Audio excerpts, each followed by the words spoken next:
Hi, my name's Angela, and in this video I'm going to be talking about board certification for pharmacist in the area of ambulatory care. I'm a former pharmacy resident. I did a PGY1 residency in an AmCare focused track, and I did a PGY2 residency in an ambulatory care focused program. And so in this video I'm going to be talking about what happened after residency, specifically me taking a board certification exam. I'm currently an assistant professor in a clinical sciences department within a school of pharmacy, and I passed a board certification program, BCACP, so I just want to talk about it, give some advice for those who are wondering what that path is like and what my experience was to passing. So first of all, what is it? Board certification comes from the Board of Pharmacy Specialties. They are a subset or an extension, I'm not sure which, of APHA, which is the largest pharmacy organization. There are several certifications for different specialty practices within pharmacy, and there's a full list on their website, which I'll link below, but you can get certified in a lot of different areas of pharmacy.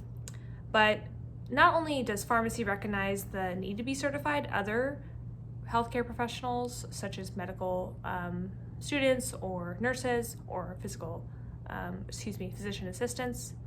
associates, they have different specialty certification programs because healthcare is getting more and more complex.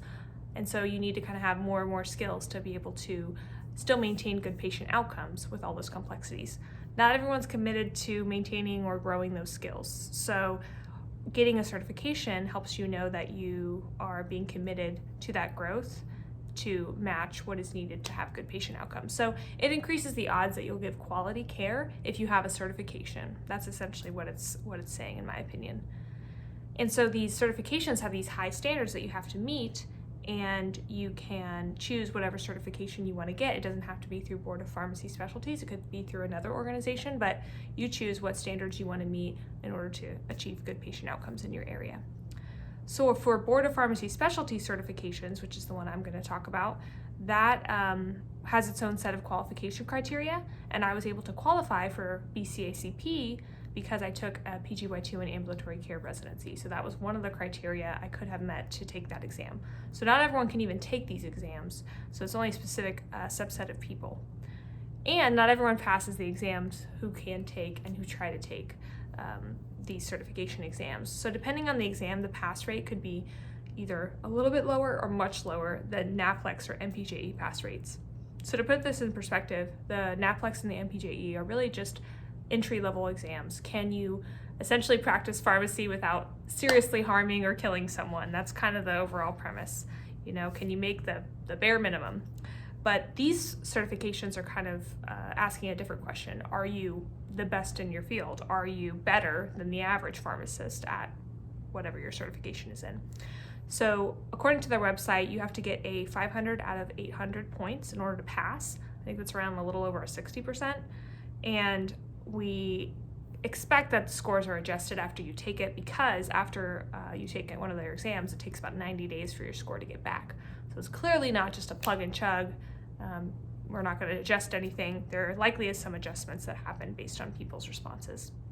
But you will get a pass-fail result similar to other tests like the NAPLEX or MPJE. That's kind of where things are going. And then the other question to ask is, well, why get it? Okay, yeah, I want good patient outcomes, but do I really have to have a certification to do that? Well, aside from that aspect, getting certified helps you be more hireable. You're kind of more of a top candidate. Like we talked about, you're better than the average pharmacist. You likely are more competent since you spent time studying to meet those high standards, and you will be more competent due to that, or you'll even feel more competent and maybe act a little bit more within your specialty. You'll have that confidence, I guess I should say. You will be seen as a resource to your peers. If someone's board certified, they'll be more likely to consult you for their specific specialty area.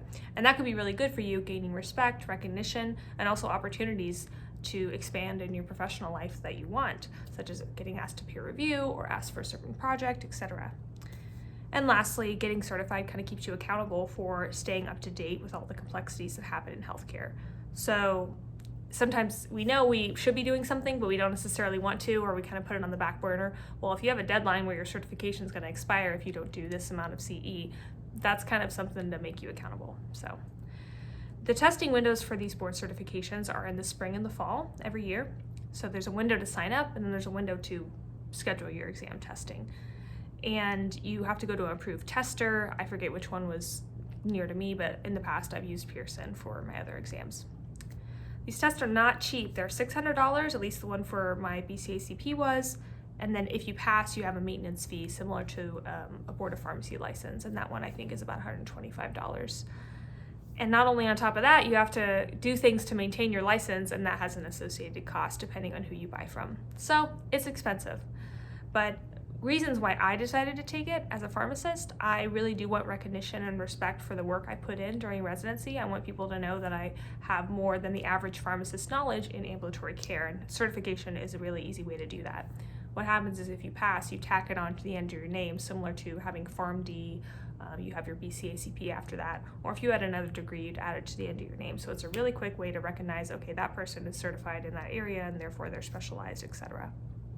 The second biggest reason is that after coming from a very structured environment of what you should study, how much you should focus on one area or the other in pharmacy school and residency, I knew that all being taken away would kind of leave me with a lot of different areas I could focus on, and I didn't know how to focus that exactly, and I kind of tend to do more than I should, or I'm not as focused when I have a lot of options. So getting this certification helps me know what to focus on, because I have a guide, which I'll talk about briefly, on what I should focus on and what I should kind of leave to someone else.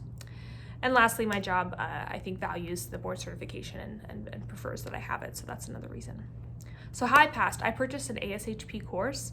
This course comes with videos, chapters, and within the chapters there are practice questions. They're not interactive, they're just kind of printed questions with answers, and then they had a practice exam. Same thing, printed, not interactive. That was about $500. They offer some in-person lectures, and I didn't choose to do that because it was pretty hard to make that in residency. Then I also purchased from a different source an online question bank of just different questions in BCACP realm, and that cost about $200.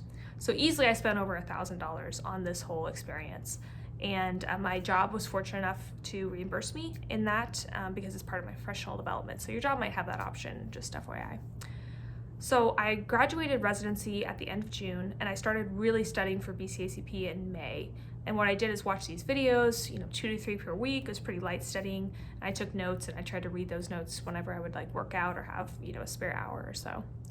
Then I kind of went into July, my first month off of residency, really burnt out, just kept watching more videos though, and then I had to move and I had to take a vacation as well. So throughout, I just tried to make quick Quizlets and notes. And really, when we came to August, I started a new job. And in August, I scheduled my exam for about a month out. So that would be September 9th is when I took the exam. Just know if you reschedule the exam, it costs $50 to $100 depending on when you reschedule it. So think about really if you want to take it when you take it. And then I started reading the chapters that came with the prep course, but only in the areas that I really was deficient in. I'm not really good at infectious disease, cards, neuro, biostats. So I either did chapters I wasn't as competent in terms of those areas, or the videos just weren't, I feel, as thorough. And once I started going through ASHP resources, I started to realize I wanted more of that quizzing myself. So that's when I bought the extra quiz bank, and I feel like that really helped me feel like I was finding where my holes were, if you will, things I needed to study on more. There are 2 practice exams that I ended up having, one through the quiz bank that I bought and then one through ASHP. So a week before the real exam, I took a practice exam, got a 72%. And then about 4 days before, I took another one, I got a 79%. So I knew I was getting a little bit better. But not only did that help me understand where I was at in terms of score, I got into the mode of taking it and timing myself. So the day of the exam, I had to drive about 2 hours. Your test is split up to where you have to do about 100 questions, then take a break before you can go on to the rest of your questions. There's around 150 questions. It should take no more than 4 hours. So I really loved the interface that board certification program used. I could flag questions, cross out items, move through very easily, and then I would write out my rationale. I would write it out, why I thought this question had this answer to it, and then when I reviewed, I tried to review it as if I was an outside pharmacist and kind of question my rationale. So that was something that really helped me throughout the exam. So now that I've passed, it'll last for 7 years. And you can recertify either by taking the exam again or by doing some continuing education.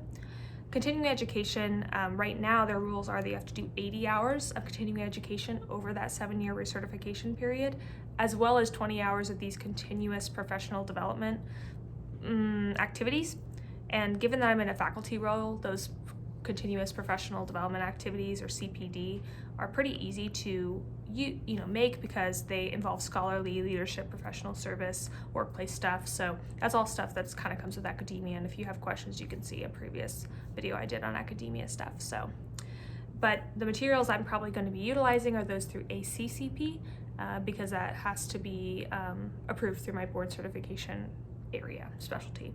So as you can maybe tell, there's a lot of different nuances with board certification, but the overall message I want to get across is that this is a way to set yourself apart. This is a way to keep yourself accountable for being at the top of your field, and through a couple different nuances you can hopefully pass. And this is just my example of how I studied and what the testing experience was like for me.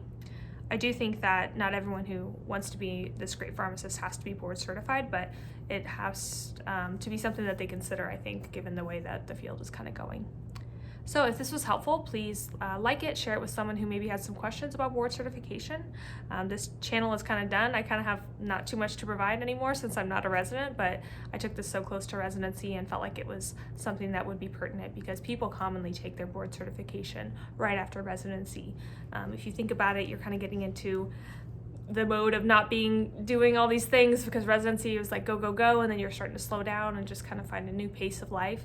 So it's easier to kind of take this board certification on the tail end of that when you've still got some momentum to study and spend time to do these kind of things. So if there are any questions, please put them in the comments, but thank you all for watching. Hope you have a great day.